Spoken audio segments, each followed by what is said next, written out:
On Father's Day, my daughter sent me a gift box that was supposed to be a surprise, but my wife looked at it, went pale, and whispered, "Don't open it." I asked, "Why can't you see?" I looked closer in frozen shock. 10 minutes later, the police arrived. You won't believe what was in the box. Before we continue, please subscribe to the channel and let us know where you're listening in the comments. The morning had started like every other good morning in this house. Coffee steam curled into the soft light over the sink. A wren pecked at the feeder by the maple. The floorboards were cool under my feet. Elaine was still in her robe, hands wrapped around a mug as if she were warming a thought. I stepped out to pick up the paper, and there it was, square and ordinary, the kind of ordinary that makes your chest feel tight. It looked recently placed, the dew had not settled on it yet. The shipping label wore my name neatly. Gregory Hale, but gave nothing back about where it had come from.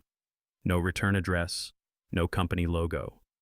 The tape lines were clean pressed with care. Whoever sent it had not rushed. Whoever sent it knew my porch, my morning, my habits. Elaine stayed in the doorway, shoulder to the frame, eyes fixed. She did not need to say my name. I felt her say it anyway. Her gaze went to the lower left edge, to those pinhole dots that barely caught the light. She did not move closer. She did not breathe loudly. She just lifted a hand and pointed as if pointing could keep us safe. I crouched. The cardboard smelled faintly of warehouse dust and something else, something warmed by a living body. The holes were careful, spaced in a line, each no bigger than a match head. Past the paper and tape, I heard it again, a delicate shift as if a small weight inside had found a new corner. My knees wanted to stand up. I told them to stay. Elaine spoke in a voice that made me think of winter. "Please do not touch it." I heard how her mouth held the word please not as a request, but as a tether. I nodded. My hand stayed at my side. A breeze came across the porch and lifted the flap of the doormat. Morning light slid over the box and showed the corrugation-like ribs under the skin. The neighborhood carried on with its quiet business. A dog barked twice and then thought better of it. Somewhere a garage door hummed open and closed. All the little sounds of a street that trusts itself. It made the sound inside the box feel louder, more deliberate, as if it did not belong to a morning at all. I stepped backward until my heels touched the threshold. Elaine stayed planted. I could see the question in her eyes and the answer in mine. She whispered again, "Gregory, do not open it." I said, "It is from Melissa. I can tell." The words tasted like old pennies. I felt something in me set, not anger, not yet, more like weather turning. In the kitchen, the clock above the stove ticked with a steady patience. It became a metronome for the way my thoughts lined up. The porch, the holes, the sound, the address, the care, and the tape lines. I pulled my phone from my pocket and stared at the blank screen long enough to feel my heartbeat settle into the decision. I called the non-emergency line, first explained in short sentences. The dispatcher switched me to emergency. I heard myself describe what I was looking at. The voice on the other end did not sound surprised. "Stay inside, keep your distance. Officers are on the way." I ended the call and set the phone on the small entry table by Elaine's keys. The box did not change its mind. It did not quiet itself to soothe ours. It made that soft sound again, that whisper of movement that has only one purpose, to remind you that something you cannot see is sharing your air. Elaine reached for my arm. Her hand was warm. She was not shaking, not anymore. I could feel the point where fear had clicked into alertness. That is the part of her I have always trusted more than my own pride. She said, "We wait in the living room." I said, "We leave the door open." The idea of closing the door between us and the thing on the porch felt wrong, as if it needed watching, as if our eyes were part of the thin line of safety. We sat on the edge of the couch where the morning light collects on the rug. The box was visible through the glass panel of the door. I kept my eyes on it and let my mind list details the way an old engineer does. Dimensions roughly the size of a shoebox. Weight indeterminate. Holes consistent in spacing and tool. Tape type standard, but the edges were pressed with a thumb, not a machine. The label was printed, not handwritten. All of it said intention. All of it said someone planned for this moment. The neighborhood sounds paused at odd intervals and made space for our room tones. I noticed the faint ring of the HVAC vent. I noticed the way the refrigerator motor came on and then went quiet. I noticed my own breath flattening at the top of my chest. Elaine's mug sat cooling on the coffee table, a circle of steam, then none, a thing that had been warm choosing not to be. It felt like a small lesson in how peace goes. The box shifted again, not a thump, not a scratch, a glide of weight, a thought of scales. Elaine's hand tightened on my sleeve just above the elbow. She did not speak. She did not need to. The clock ticked. The front yard maple made a leaf shadow that climbed the far wall slow and green. I could feel time stretching, not like a rope you pull, more like a sheet that keeps expanding softer and thinner each second it goes on. From somewhere down the block came the low murmur of tires and a radio. Then closer. Then the chirp of a car door. The doorbell rang once, and the sound of it felt older than the house, like something my bones recognized before my ears did. I stood. Elaine stood. We did not rush. We had already done the rushing inside our chests. Through the glass I saw uniforms at the threshold of our day. Their faces were calm in that practiced way that makes people like me breathe. I opened the door and let the air change. One of them nodded with a quiet, "You are doing the right thing" kind of look. The other scanned the porch and the street, and then the two of us. He spoke softly. "Sir, step back into the living room. We will take it from here." I stepped back. He moved forward. The hinge creaked the way it always does. It had never sounded threatening before. Now it sounded like a stage cue. The officer leaned to look at the holes, and I saw his gaze narrow, not fear, but recognition. He lifted a hand and made a small wait gesture to his partner. They spoke to each other in voices meant for radios. I did not catch the words. I did not need to. I knew the shape of the decisions they were making. The second officer asked a few things: where the package had been found, whether anyone else had approached the porch, and whether we had touched the box. My answers were plain. He wrote them down with a calm that kept the room from breaking. Elaine held her breath without looking like she was holding it. Her eyes kept finding mine and coming home. They called for animal control. I heard that much. The first officer kept his distance and his posture, at the same time a line drawn without chalk. The box sat exactly where I had first seen it, same angle, same shadow. It had not changed, and yet I could no longer see it as cardboard. It looked like a decision that had been put on a shape. I thought of saying something to Elaine and did not. I thought of how a person can love someone fiercely and still pick up a phone when they must. I looked at my hands and saw the steady there. It surprised me. It also did not. There is a steadiness that comes when you run out of ways to lie to yourself. The clock ticked. The officer's radio murmured. The porch smelled like pine cleaner and warm dust. From the kitchen came the faint drip of the coffee maker settling into quiet. I felt the house wait with us. I felt the day decide what it wanted to be. Elaine touched my shoulder and spoke barely above a breath. "We will be all right." I said, "We will." I watched the officer nod once more and step toward the edge of the porch, listening. In the strip of glass beside the door, I saw our reflections almost overlap her hand on me. My face set, not with anger, not with fear, but with the kind of certainty that does not raise its voice. The doorbell echoed a second time in my head, even though it had rung only once. A clean tone, simple and exact, cutting the morning into before and after. In that clean space, I felt the last week gather itself like a tide that knows when and where to turn. The clock kept on counting. My breath stayed slow. Outside, somewhere beyond our little street, a siren lifted and then faded, and in that fading, I understood the shape of the story we were about to tell. A week before that morning, she stood in our living room asking for one more loan. Melissa did not sit. She hovered near the coffee table where I had left the male eyes skating over envelopes as if numbers might leap out and volunteer. Elaine brought a fresh cup and set it down with a careful hand. The house carried its usual late-afternoon calm, the lemon polish on the end table, the faint hum of the refrigerator, the maple outside leaning a shoulder of shade against the window. Melissa broke the quiet first. "It is an emergency, Dad. We just need a little help to get through this month." I wanted to believe the word just the way you want to believe a weather forecast that promises clear skies after a week of rain. I looked at her and saw the child who used to nap on my chest during ball games, the teenager who slammed doors and then cried at midnight, the adult who learned how to say emergency when what she meant was habit.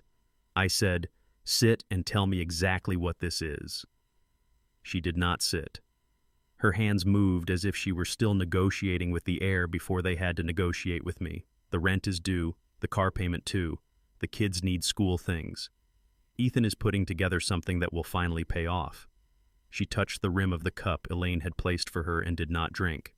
We are close. We just need this bridge. Elaine tried to soften the angle of the moment. We can look at the budget together. There are ways to cut back for a while. Melissa's mouth tightened. We have already cut back. You would not understand. Things cost more now. Dad, you can help and you know it. I kept my voice even. I worked 40 years for our future, not your emergencies. The sentence felt like laying a beam straight across a room that had leaned too long. Melissa's eyes flashed the way they used to when I told her no candy before dinner. She looked past me at the framed photo on the mantel, all three of us at Cannon Beach, hair blown wild by Pacific wind that old July when joy did not have to be earned. She turned the frame down with 2 fingers. I do not need your lectures. I need money. The sound of metal on wood tapped the room like a small gavel. Elaine flinched. Melissa kept talking. You are sitting on retirement accounts in a paid-off house while we are drowning. You can move some funds. You did it before. You said family comes first. Family does come first. That is why I stopped pretending money could fix what is not about money. I looked at her hands. New nails. Fresh hair color. The tiny bracelet I had bought her the week she graduated from community college. She saw where my eyes went and gave a hollow laugh. Do not do that thing where you list my sins with your gaze. I am asking for help because we are family. From the hallway I heard Ethan's steps before I saw him. He had the slow swagger of a man who likes to arrive on a line already spoken. He leaned against the doorframe and wore that smile that never reached his eyes. Come on, Greg. It is not like we are strangers. What is a few thousand to keep your daughter's life steady? The word few did not like my memory. There had been another few last spring for a shortfall, and a few before that for medical bills, and a few that turned into the replacement of a transmission, which I later learned had never been in the shop. I felt the old ache between my shoulder blades that shows up when you carry something too far for too long.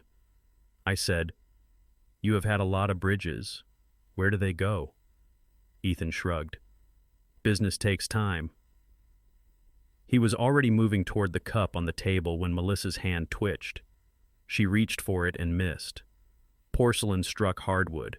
The cup broke clean in two and coffee spread like a fast shadow across the Persian rug. The sound was sharp enough to make the room forget its breath. Elaine moved with a towel, knees to the floor, hands already finding the edges of the spill. Melissa stared at the ruin and then at me. Her face changed. There it was. I need the money now, not after you die. The sentence landed without echo. It did not need one. Ethan shifted his weight. The smile gone, the calculation bare. Elaine stopped blotting. A single drop lifted from the towel and fell back to the rug, brown inside brown. I felt my pulse slow in the way it does when a truth finally stops running and lets you see it. Your money's useless if you take it to the grave, she added, softer but not kinder. I did not raise my voice. I did not stand to make myself larger. I just let the words find their places. I have given, and each time I believed it was the last time. I am not opening any more doors that lead to the same room. Melissa took a step as if to close the distance. Her throat worked around a word that chose not to be spoken. Then the word changed shape into accusation. You like this. You like watching us beg. It makes you feel powerful. A small thing in me wanted to laugh at the wrongness of that idea, and a larger thing wanted to close my eyes against the hurt of hearing it. I did neither. I said, I do not like any of this. I love you. I am done paying for what love cannot buy. Ethan nodded once as if he had heard everything he needed. He put a hand on Melissa's shoulder in that claiming way that always made me want to stand between them. Let us go. We are wasting time here. Melissa's jaw set the way mine does when a bolt refuses to turn. She looked at Elaine, not at me. You are going to regret this when he is old and he needs you. You will remember today and wish you had chosen family. Elaine rose from the floor towel, stained eyes bright but level. She said my name softly, and then she said our daughter's name even more softly. It was a bridge made of string. It held only for a second. Melissa turned and walked to the door. Ethan followed, but not before he let his hand trail along the wall where the light switch lives. He pressed it off and then on again as if to prove something could still obey him. The door closed. Not a slam. A firm end. I stood where I was and listened to the house settle. The rug held the shape of the spill. The towel in Elaine's hands had become heavy with what could not be wrung out. I picked up the fallen photo and righted it, the glass cool under my fingers, our smiling faces catching the same light that had just watched us fail each other. The air moved at the window and the curtain lifted a careful inch like a breath taken after holding one too long. Outside, the maple's leaves answered with their soft reply, and the room let the past hour slide back into place, quietly returning by choice rather than force. The night she walked out, I realized silence can sound like betrayal. It came in after the shouting, after the air had been carved into sharp pieces by words that could not be unsaid. The house took the noise and swallowed it, and what remained was a quiet that felt like a door closing in my chest. She came back after dark with a folder under her arm.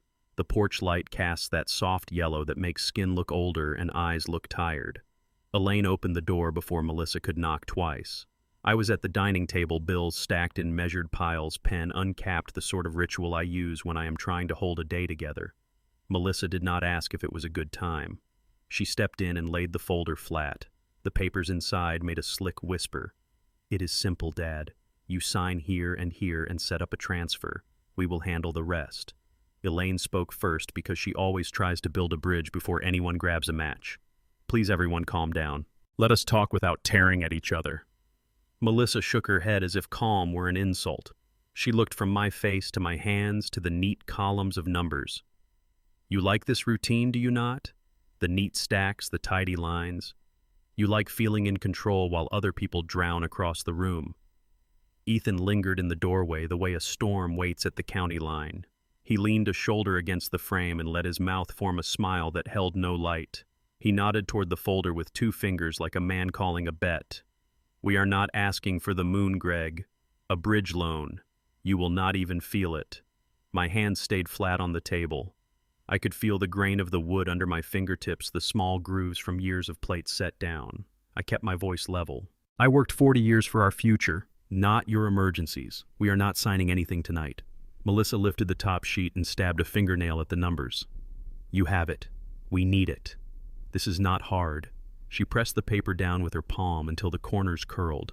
The lamp buzzed in the corner, that thin summer wasp sound.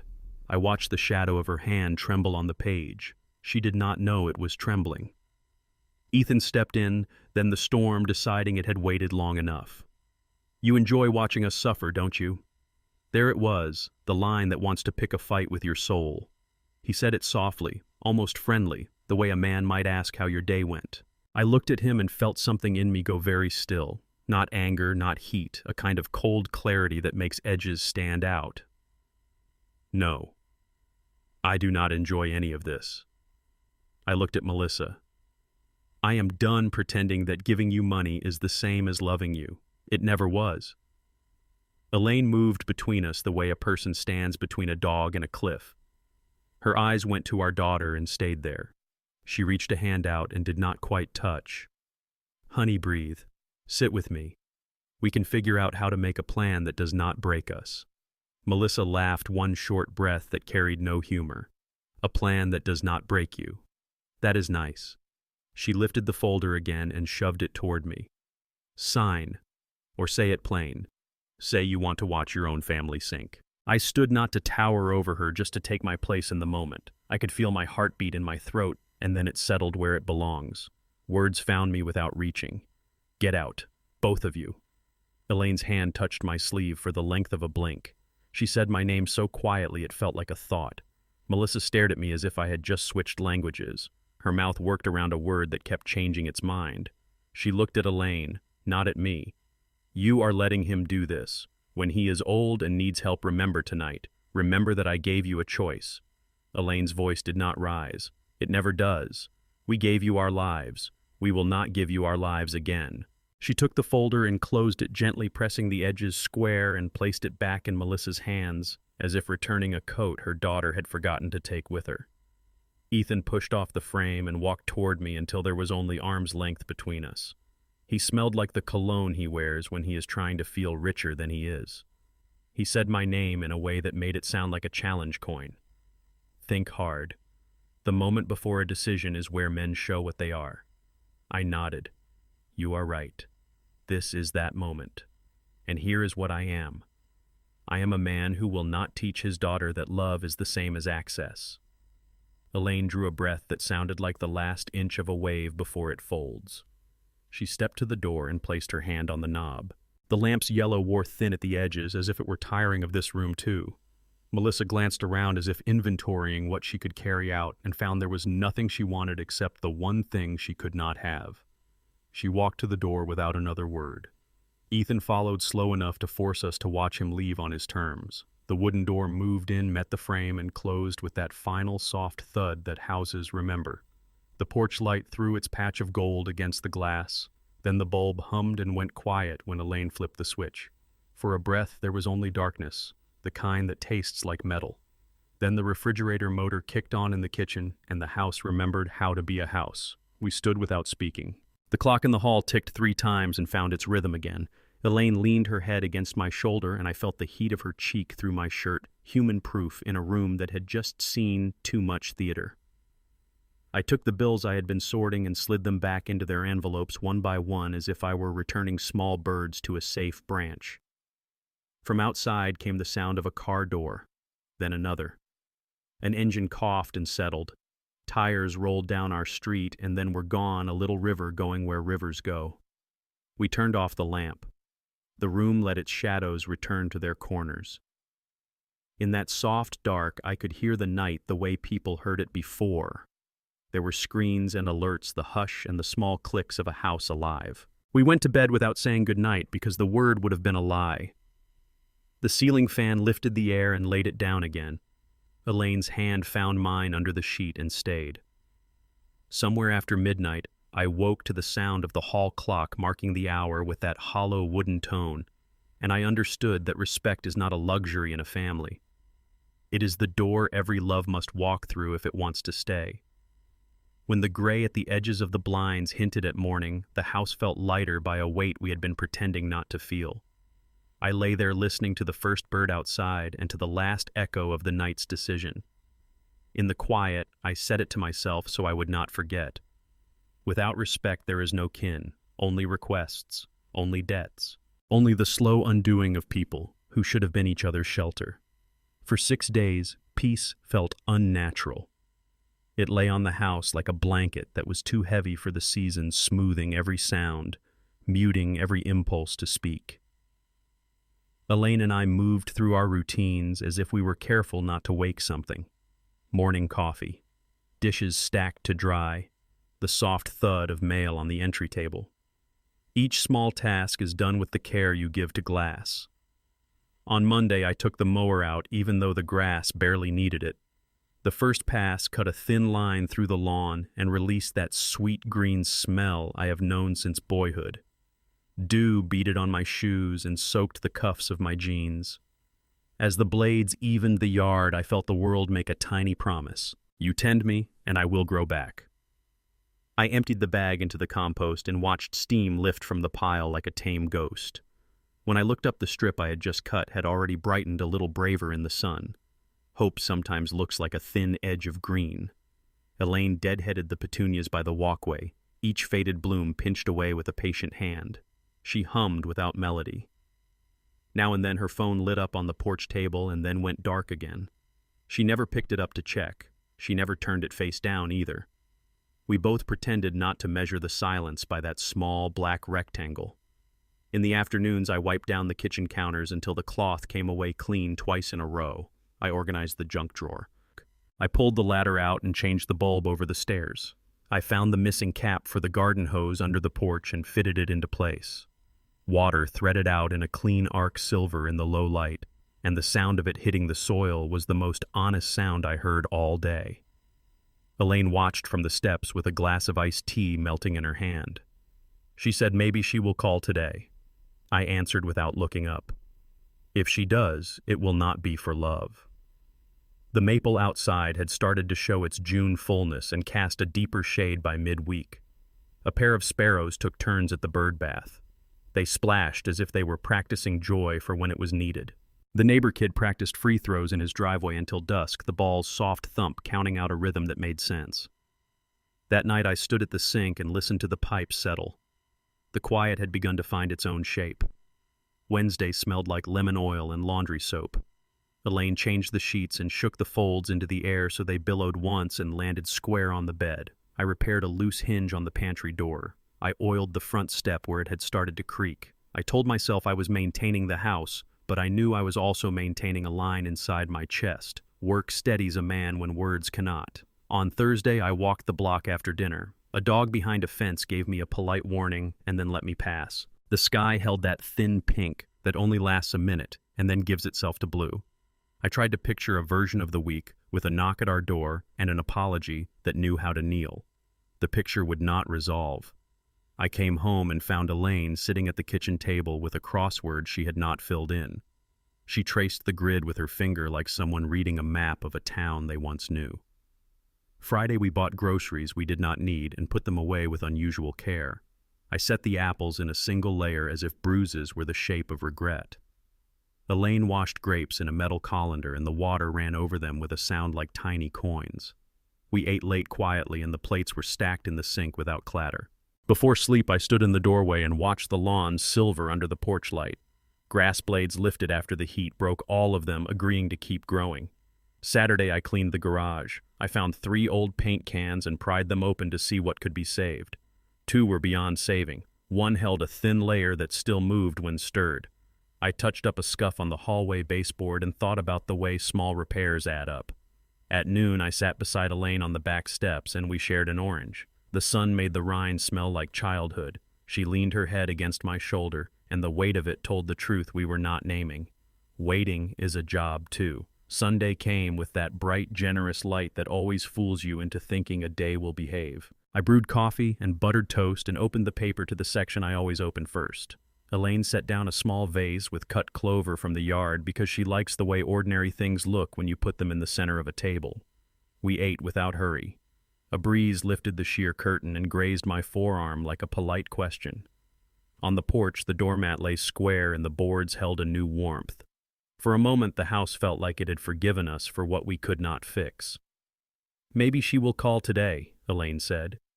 "It is Father's Day. She can be stubborn and she can be kind. Sometimes those are the same person." I held my cup in both hands and felt the heat work into my fingers. "If she calls," I said, "it will be for what the day can buy, not for what the day means." We did not argue with each other or with the air. We just let the words sit where they fell.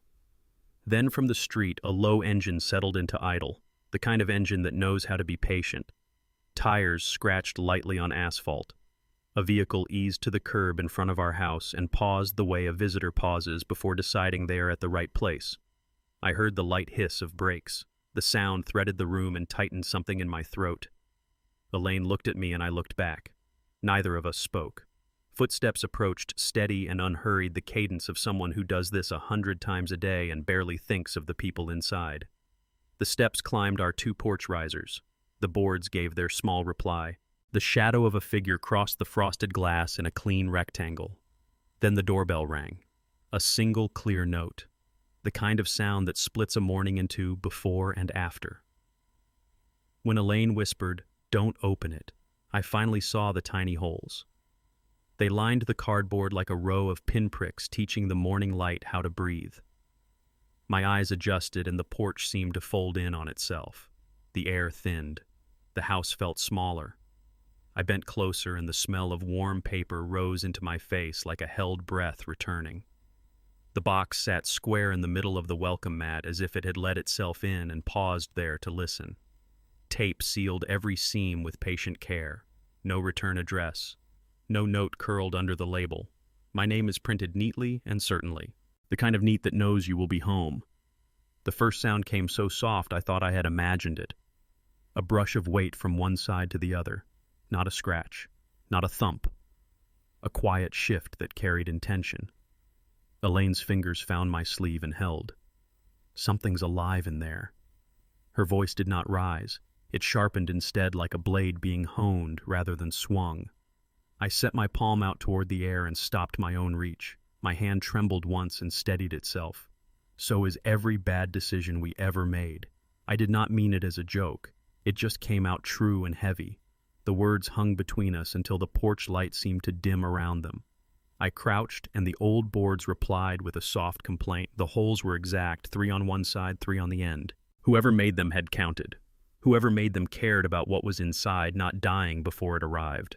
I could hear my pulse in my ears, and I told myself to make a list. The distance is about 2 feet.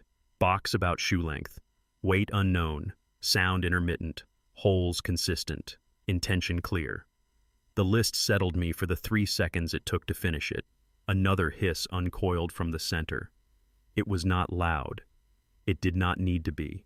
It reached past my skin and touched an older part of me, the part that remembers why people make fires and doors and rules. Elaine stepped back into the doorway, and the threshold became a line I did not want to cross. The sun leaned against the porch rail and slid a thin bar of light across the top flap. Dust floated through it like tiny decisions caught in the act. I thought of lifting the box, and I thought of the things that happen when a man does the wrong brave thing at the wrong time. I thought of what I could and could not afford to teach that day. Elaine shook her head once. I understood. My hands stayed open. My feet stayed planted. Inside the house, the clock on the stove began its quiet ticking, a metronome for fear. The refrigerator motor came on and hushed itself. The neighborhood delivered its usual Sunday sounds in thinning layers. A bike chain clicked by. Someone laughed at something that had nothing to do with us. None of it reached the small space where we stood. I set Elaine back up 2 steps. She did measuring the distance with a care that looked like grace. I took 1 step with her and felt my shoulders loosen as if the body had been hoping I would listen to it. We stood with the door half open and the screen holding the porch at arm's length. The screen mesh made the box look grainy, like a memory you do not want but still keep. The hiss came again, longer this time. It filled the doorway without crossing it. My hands wanted to shake but did not. I fished my phone from my pocket and for a silly second could not remember my own password. The blue lock screen slid away and my thumb hovered over the numbers I had never wanted to dial. My mouth felt dry. My throat worked around a word and found a number instead. 911. The ring held for a single breath. Then a click and a voice so steady it lowered the room back onto its feet. I spoke slowly to keep my voice from breaking in the wrong places. I said, there is a package on my porch with small holes in the sides and I hear movement from inside. I said there is no return address and the tape is clean, and I do not know what is in it, but it is alive. I gave our street, our house number, and the color of our door. The voice asked if we had touched the package. I said no. The voice asked if we could step back and close the main door while keeping it in sight. I said we can. We moved together like people learning a dance that only needs 2 steps. Back. Watch. The door moved into its frame without a sound. The screen kept its silver grid over the scene as if it were taking custody. A pause opened wide on the line. I could hear typing. I could hear my breath. I could hear the box insist on its own presence without raising its voice. The dispatcher spoke again, calm like running water. Keep a distance. Do not attempt to move it. Help is on the way. The words landed with the clean weight of instructions that have saved people before. Elaine and I stood shoulder to shoulder and measured the space between us and the thing that had arrived in our lives without knocking. My hand was still shaking, but now it felt like a signal rather than a failure, the body alerting the soul to take everything seriously. The hiss did not come again. The silence did instead. Silence leaned in. Silence pressed its ear against the door with us. Silence asked a question I did not want to answer. I stared at my name on the label and thought of the deliberate care that had typed it. The printer ink sat black and exact on the white. Gregory Hale. A neat certainty. It was not the handwriting of a stranger who had made a mistake. It was the print of a person who knows routes and schedules and the way air holes must be spaced for a living thing. The sun moved a fraction, and the light changed the color of the cardboard from tan to pale gold.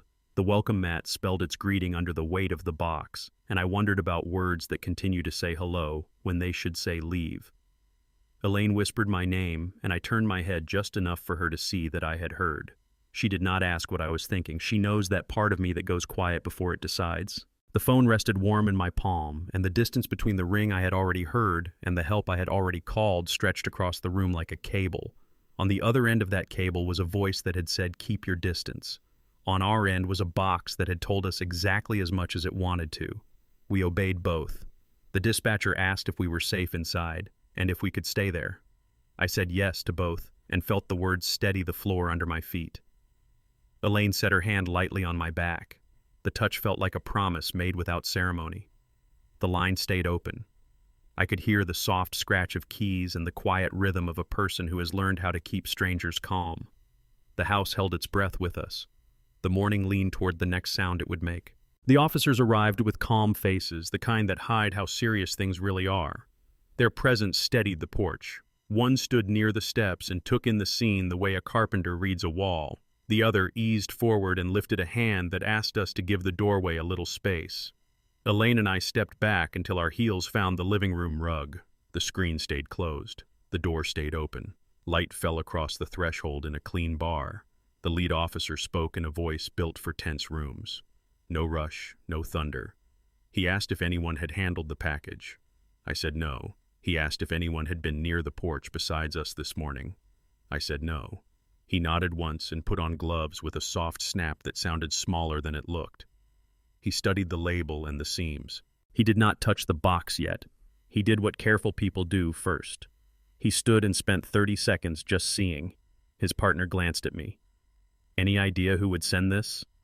The question felt simple and heavy at the same time.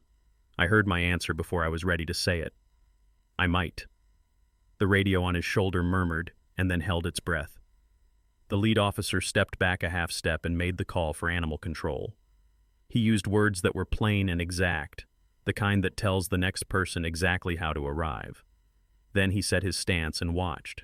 He did not fill the space with talk. He let his quiet be a kind of caution tape. Inside the house waited with the patience of good wood. Elaine stood beside me with her hands clasped as if she were holding a thought that did not want to be dropped. The officer near us looked at the door, and then at the room, and then at me again. He asked if there had been any disputes lately, anyone upset with us, anyone who might want to frighten us more than help us. I felt the shape of the answer move through my chest. I chose the part that belonged in this moment. It has been tense with the family. I kept my voice level. I did not offer more than the truth. He wrote something in a small notebook with a pen that looked ordinary. His focus made it feel like a signature. He asked if we had received any unusual mail or packages this month. I shook my head. He asked if anyone had access to our address and schedule. I said most people do. We are not hard to find. He tapped the pen once against the paper, not impatient, just thinking. He said it might help to check recent transactions for pet stores or specialty suppliers. Sometimes that gives a name. Sometimes it gives a trail. I felt my ribs tense around my lungs. Then I nodded and walked to the entry table where my phone rested. I opened the banking app with a thumb that wanted to miss and did not. The screen brightened. Numbers arranged themselves in a tidy list. My first glance slid uselessly down the page. I slowed my eyes. I read every line. Grocery, gas, utilities. A hardware store charged for the hinge I had fixed. Farther down sat a name that did not belong to our life. Exotic Reptiles Co. The date was 3 weeks ago. The amount was large enough to be serious and small enough to hide if you wanted to believe a story. The room changed shape around the words. The officer saw my face shift and took a single step closer without crowding me. He asked what I had found. I turned the phone so he could read the line. He studied it and did not comment. He only wrote the words in his notebook and underlined them once. The ink looked colder on the page than it had on my screen. Elaine did not speak. She did not need to. Her hand found my arm. The pressure was light and exact. The lead officer glanced back through the screen at the porch and then met my eyes. He said we were doing the right thing by staying still. He said help was near. He did not say anything about the transaction. He did not need to. Evidence does not ask to be believed. It simply sits where it sits and waits for you to stop pretending it is something else. We stood with the officers and let the procedure hold us up. One of them took a few photos through the screen, careful about angle and distance. He read the label into a small recorder in a voice that documented rather than judged. He walked the perimeter of the porch with his eyes, and then returned to the center line of the doorway. I watched the way sunlight found his badge and threw a small square of brightness across the entryway. It felt like a flag on a small hill no one had noticed until now. The radio crackled again, and gave the sound of tires on gravel that belonged to another block. The officer answered with a yes that meant we were on the map. He asked me to confirm the time of delivery as best I could. I told him what I knew. He wrote it. He asked if there were cameras anywhere on the street. I gave him the names of 2 neighbors who like gadgets. He wrote those as well. For a long minute, nothing else happened. The porch remained a stage lit by careful daylight. The box remained itself. The officers remained calm. In that pause, I looked again at the line on my phone and let its meaning fill in without help. I thought about the months when I had told myself that emergencies could be mended with money. I thought about the way a single purchase can reveal the shape of a plan you were not supposed to see. From down the street came the soft whine of a different engine and the muted rattle of equipment that says a specialist is on the way. The lead officer lifted his chin once toward the sound and then back to us. He reminded us to keep a distance. He reminded us that trained hands would handle what was next. His tone did a simple thing to my breathing. It set it back on its rails. He moved to the doorway again and stood in his spot. The other officer clicked his radio down and the chatter shrank to a whisper, then to a hush. The yard rustled in a wind that did not know anything had changed. A cloud shifted and the stripe of light across the floor moved 2 inches toward the hallway. No one raised a voice. No one said what did not need saying. The car outside kept its engine low and patient. The radio gave one last small burst and then fell quiet. The officers settled into their watch. Elaine and I stood with them and let the silence return to the living room, not the heavy silence that punishes the functional silence that lets work be done. In that clean quiet, the truth on my phone felt colder and clearer. It did not need me to explain it. It did not need me to defend it. It only needed to be looked at. The sound from the radio thinned to nothing and left us with the soft hum of our own house, the kind that sounds like order finding its way back home. When I heard Ethan laugh in the background, every doubt vanished. It was not loud. It did not need to be. It slid beneath Melissa's words like a knife under paper, a small sound that cut the rope I had been pretending was still holding. I had gone into the office because the room knows how to keep a man honest. The desk still smelled faintly of lemon oil from Thursday. The chair gave that familiar creak that says you are back to do real thinking. I set the phone on the blotter and watched my name glow in the glass. For a long breath, I did nothing the way a diver stands at the edge to feel the water beside him. Then I tapped her contact and listened to the rings cross the air. She answered on the 3rd. Her voice was bright in the way a porch light is bright at noon. "Hey, Dad. How is your Sunday going?" I let the quiet sit for a heartbeat before I used it. "Did you send me something unusual?" "I do not know what you mean, Dad." She kept the tone light as if the right weight would make my question float away. Then I heard it. A short breath of amusement from somewhere behind her, the sound a man makes when he thinks the joke has already been told. Laughter wants to be seen. This one wanted to be hidden. That made it louder. I stood, and the chair pushed softly against the rug. "Melissa." I said her name the way a person presses a finger to a pulse. "Are you at home?" "We are around. What is going on?" "You sound strange." "Interesting day," I said. Something arrived that did not sign its name. The words came out evenly. They surprised me with how carefully they stepped. She paused. The space between us stretched thin enough to see through. "Dad, if someone sent you something, it was not us. I would tell you. We would never do anything weird. You know that." Another breath from wherever Ethan was. Not a laugh this time. The small leak of a grin. My skin knew it before my mind translated it. That sound belonged to a man who had pressed tape into place with both thumbs and then walked away proud. I looked at the framed photo beside the monitor. Cannon Beach. Wind in her hair. Sand on our knees. There are pictures that teach you how to be generous with memory. This one had done its job for years. Tonight it stayed still and let the present write over it. "Did you send me something unusual?" I asked it again, not louder, just nearer to the bone.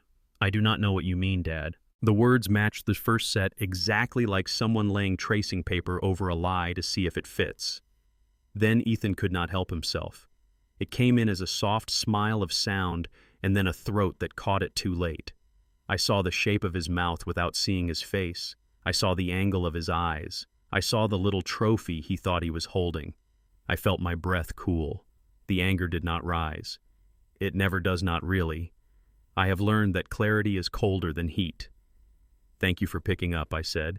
"Enjoy your Sunday." "Wait," she said fast, as if she could grab the falling thing by its tail.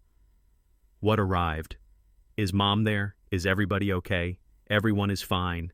The day is taking care of itself." I kept my voice level and kind because kindness can be a door that also locks. There was a rustle as if she had put her hand over the phone and turned her head. Somewhere under that movement, Ethan's small laugh stuttered again and died. I listened to the line breathe. The distance between us had never been so exact. The phone warmed in my palm. My name on the glass looked like it belonged to someone I would have liked to know better. Dad, Melissa tried one more version. "If you are asking because of a mix-up with deliveries, we had a package issue last week. Maybe something got crossed. I can come by and help sort it.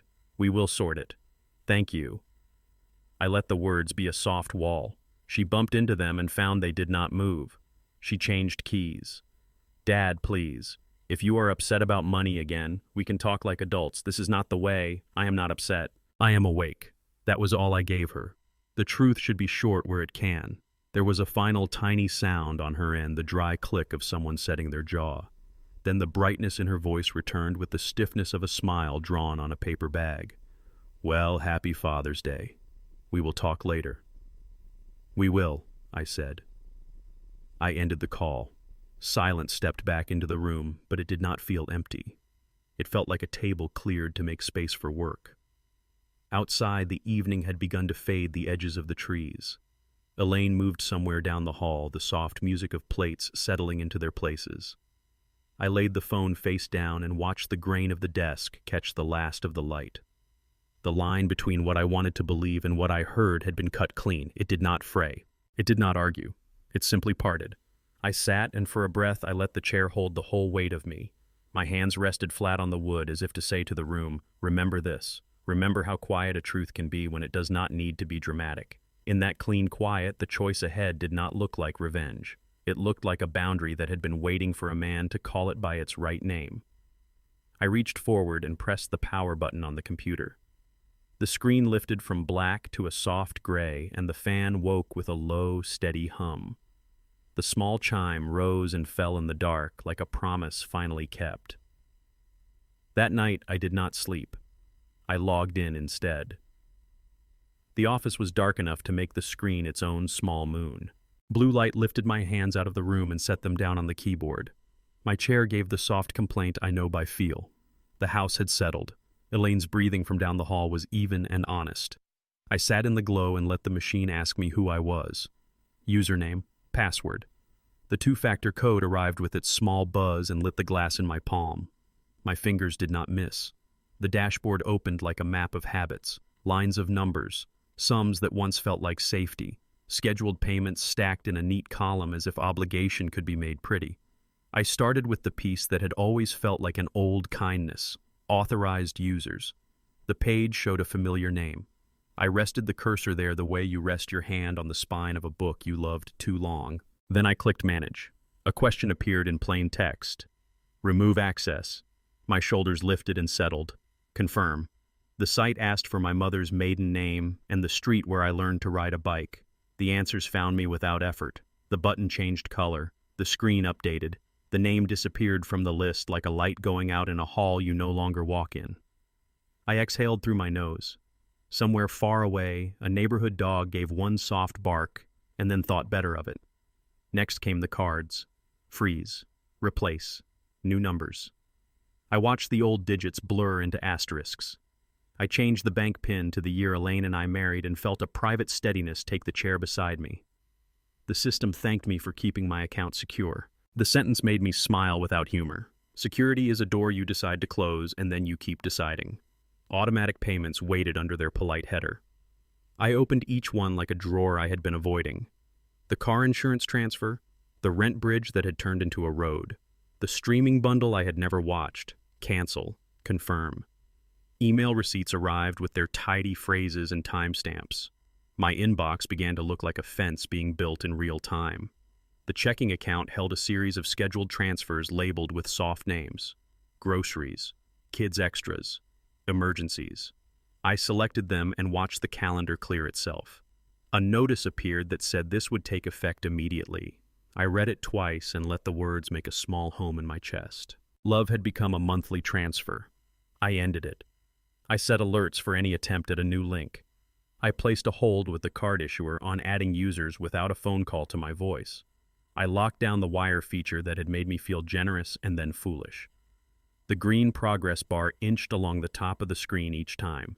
It felt like watching a tiny train cross a bridge I had built over my own river. The savings platform is loaded next. I changed the recovery email to the address only Elaine and I share. I set a new security question whose answer lives in a corner of our house that no one else knows. I updated the contact number and then tested it by requesting a code. My phone lit up and vibrated on the desk. The two devices agreed that I was me. That simple agreement steadied me more than it should have. I opened our phone plan and removed lines I was paying for that did not live under this roof. I paused over the confirmation, and then I pressed the same key I would press to send a kind note. The action felt nothing like kindness. It felt like medicine that tastes sharp and saves you anyway. A small message arrived to say the change would take effect by morning. I let morning be the witness. I did not need an audience. I wrote a short note on a plain pad of paper for myself, a list of the doors I had closed and the windows I had latched, each line in my own hand. Not for proof, for memory, for the part of me that still wants to apologize to a storm for being wet. I tore the page free and folded it once and slid it into the drawer where we keep passports and warranties for things that matter. I stood and walked to the kitchen and poured a glass of water and drank half and set it down and came back to the screen. The blue glow let me see the bones of my hands. I remembered holding my daughter's foot in my palm when she was small, the way babies let their full weight rest without worry. The image arrived and left with the same clean motion. What was ahead was not erasing a life. It was ending a pattern. I logged into one last account that had a name I barely understood even when I set it up. I found the part where it invited me to share access. I told it no. It thanked me in a sentence written by a polite stranger who will never know my face. I closed the tab, and the room grew slightly darker, as if one more story had finished telling itself. The clock on the shelf marked the hour with a hollow wooden note. I let the sound pass through me, and then sit down behind me like a chair pulled out by an old friend. I looked at the home screen where my accounts lined up. The balances were still there. The promises tied to them were not. I placed my palms on the edge of the desk and waited for regret to arrive. It did not. Relief did, but not like a shout. More like a coat laid over tired shoulders.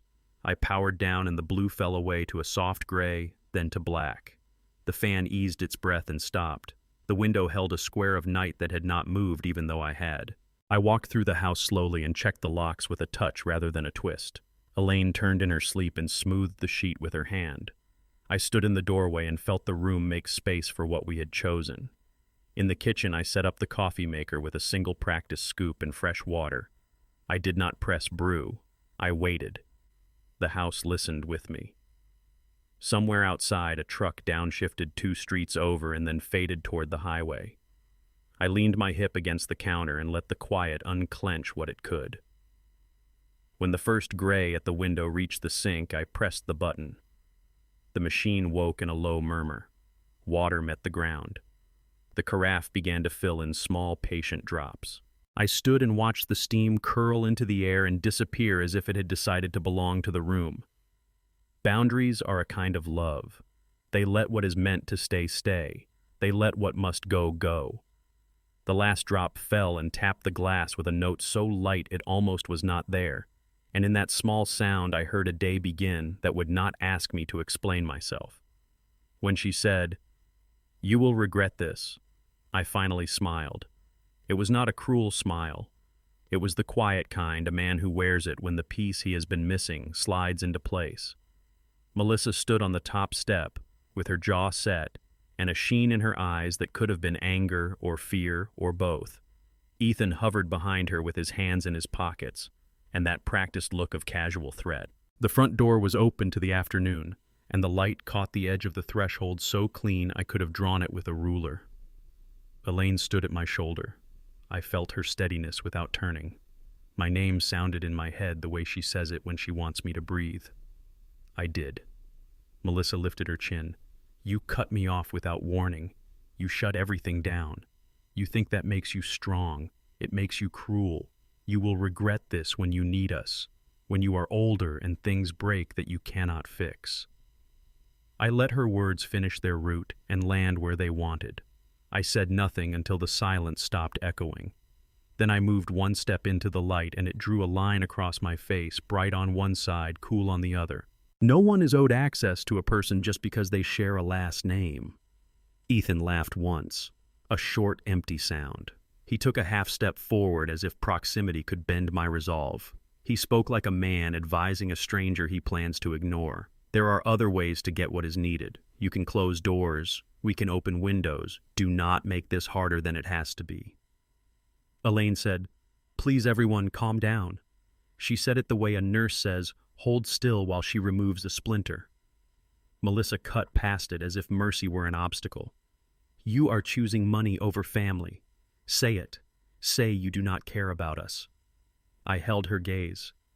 I care enough to stop pretending that my help has helped. I care enough to let you feel the edges of the life you have chosen. Ethan rolled his shoulder and smiled like a man who thinks he has time on his side. He said, "And the grandkids, you will not see them again." The words tried to find a soft place to land in me and could not. If you use children as weapons, maybe it is a blessing we do not see them. Melissa blinked as if I had changed the lighting on the scene. Ethan's smile died and left his face undecided. You cannot mean that. She sounded young for a second. Then the iron came back. You will never see your grandkids again. The neighbor across the street paused by his mailbox and then remembered something in his house and disappeared. The air tightened and then steadied. Then at least they will grow up free from your greed. I did not raise my voice. I put the words on the step between us as if I were setting down a heavy box I had carried too long. Ethan's jaw flickered. Melissa looked past me to the hallway as if a softer father might be standing there willing to negotiate. He was not. Ethan tried the old shape again. You like control. You get to play hero when you swoop in and pay for things. You love the power. Now you are mad that we will not beg in a way that makes you feel noble. He wanted a fight he could win with volume. I gave him none. What I like is not relevant. What I will no longer do is give you the tools to keep breaking yourselves. Melissa stepped closer so the edge of light fell across her cheek. The shine on her lower lip trembled and held. You forget who kept you company all these years. You forget holidays and birthdays and rides to the doctor. You forget the times I showed up. I remember everything, the good and the harm, the showing up and what you did with the fact that we could not say no. Remembering is not the same as agreeing to repeat it. Elaine breathed in and let it out the way a person sets a small boat back onto still water. She spoke to our daughter and her voice carried both firmness and mercy. We will not buy a version of love that costs us our respect. Ethan crowded the line. We know your routines. We know when you are home and when you are not. Maybe think about how easy it is to make a point. He meant it to scare. It landed and found only the place where decisions already live. I looked at him until he blinked. If you choose to cross the line of safety, that conversation will be with the law, not with me. He looked past me to gauge whether I meant it. He found nothing he could push. Melissa's anger reached for more fuel and came up with ash. She tried one last shape. Dad, please. Do you really want to end it like this? I want to end what hurts us. The rest can begin again someday if it learns how to live without taking. She opened her mouth and then closed it like a door that finds its frame at last. Ethan said, You will regret this. There it was again, the line that thinks it can bind a man to his fear. When she said, You will regret this, I finally smiled. Not a smile for them. A smile for the clean relief of a boundary finding its name. We stood in it for the length of a breath. The street smelled like cut grass and warm tires. Somewhere a chime on a porch gave a soft single note. Melissa stepped back. She held the folder she had brought like a prop she no longer believed in. She said a flat goodbye that had no door in it. Ethan gave me one of those looks that promises a future he cannot deliver. Elaine moved her hand to the inside of the door. She did not slam it. She did what you do when you mean something. She closed it once, firm and exact. The latch caught with a click that felt like a sentence ending where it should. Through the glass, we watched them walk to the curb. Car doors thudded. The engine turned. Tires rolled away with a low complaint. The sound shrank down the street and then left our block to its own business. The hallway held a thin current of air that slipped past the jamb and lifted a corner of the entry rug. The breeze moved across my ankles and cooled the heat I had not noticed.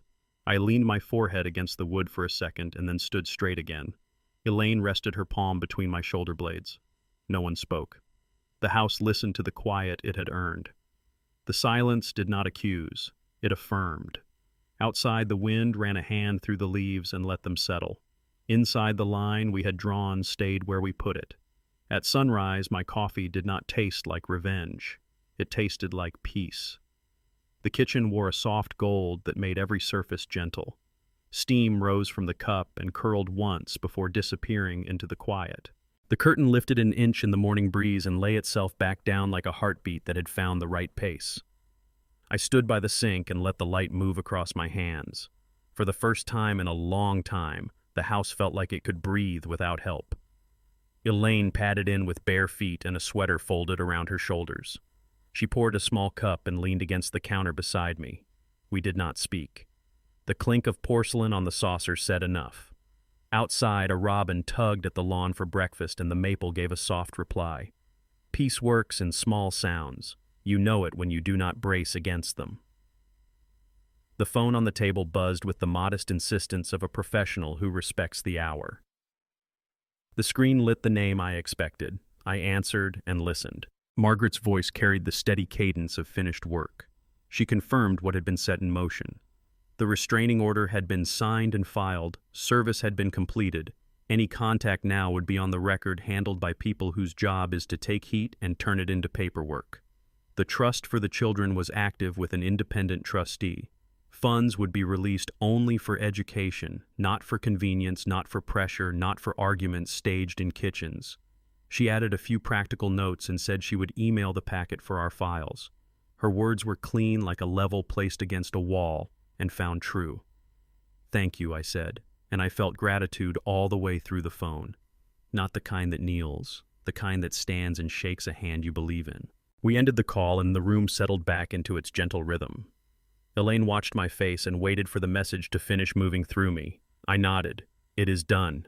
She took a breath that seemed to make her taller. Do you think she will ever understand? The question sat between us like a chair pulled out for an absent guest.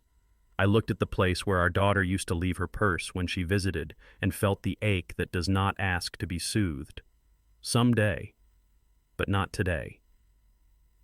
We carried our cups to the back steps and sat where we always sit when we need to remember who we are.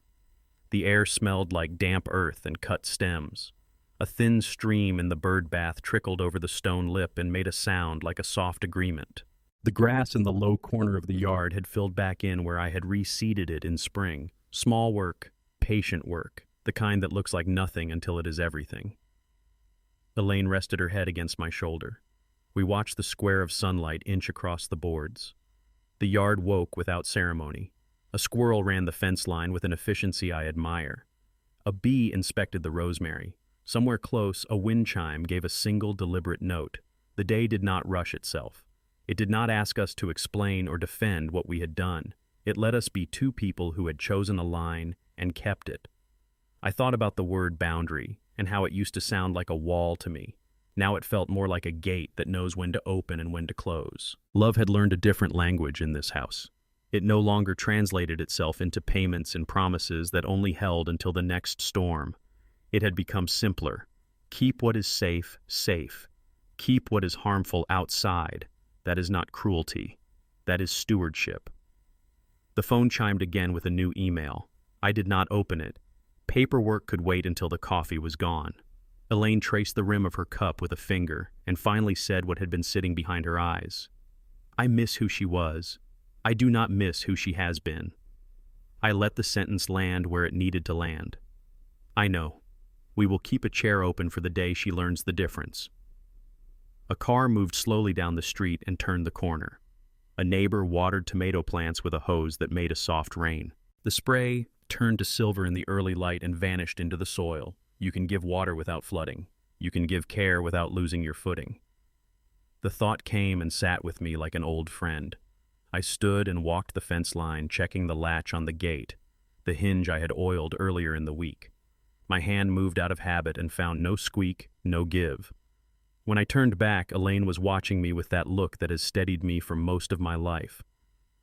"We have done enough," she said. "We will keep doing enough. Not more, not less." Inside the kettle clicked as it cooled. The house wore its ordinary sounds like a well-made suit. I placed the phone on the table and slid it an inch so it lined up with the grain. Small order for a day that had already given us what we needed. We would save the documents. We would print what needed printing and place the pages with the passports and the deed and the thin stack of things you reach for when you have to prove your life belongs to you. Elaine asked if I wanted more coffee. I shook my head. This cup had done its work. I lifted it and finished the last swallow. It was no longer hot. It was still good. We stood and stepped back into the kitchen, and the door let in a square of light that broke itself gently across the floor. The line between inside and outside drew itself clear and quiet. We did not need to say what it meant. In the distance, a train sounded its low horn, not a warning, a declaration of passage. The robin returned to the lawn, and the maple gave another whisper. I set the cup in the sink and listened. The morning did not rush us to the next thing. It asked nothing but this: be here, be steady. Let the quiet be an answer where words would only tangle. We opened the back door wider and let the air move through the rooms we had repaired. The chime gave one more note and then rested. The small water in the bird bath kept its patient song. The light crossed the threshold and climbed the wall. Peace does not announce itself. It shows up in the work done the day before and sits down at your table as if it has a key. Thank you for joining me on this journey. If you enjoyed this story, please like this video, subscribe to the channel, and share your thoughts in the comments. To listen to the next story, click on the playlist now showing on screen.